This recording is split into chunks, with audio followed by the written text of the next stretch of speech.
Good evening. It's 9 p.m. here in Seoul. Thank you for joining us on Arirang We begin with the annual G7 summit, which officially kicks off tomorrow. The leaders of the group of 7 countries are arriving in Hiroshima, Japan, ahead of their discussions on global relations and the world economy. President Yoon Suk Yeol also travels to Hiroshima, not only to share his thoughts on a variety of issues, but also possibly for a trilateral with Japan and the U.S. on the sidelines. Shin Se-byuck walks us through the timeline of Yoon's trip. South Korean President Yoon Suk Yeol will fly over to Hiroshima on Friday for the G7 summit. He will be the 4th South Korean leader to participate in the multilateral event. The 3-day summit kicks off Friday with opening events and discussions for the G7 countries, the United States, Japan, Germany, the United Kingdom, France, Canada, and Italy.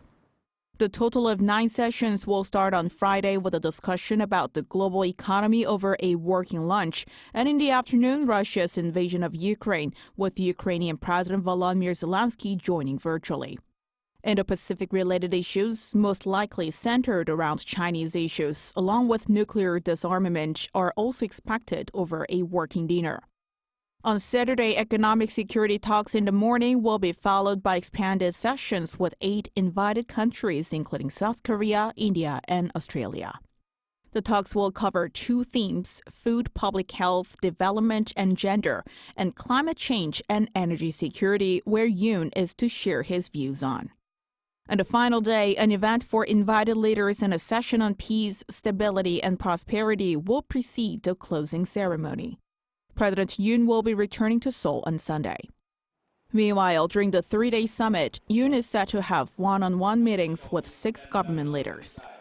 Those include talks with Japanese Prime Minister Fumio Kishida on Sunday. The 2 leaders are also scheduled to make a joint visit to a monument honoring Korean victims of the 1945 atomic bomb that wrecked Hiroshima. The highly anticipated trilateral summit between Yoon, Kishida, and U.S. President Joe Biden has not been announced yet.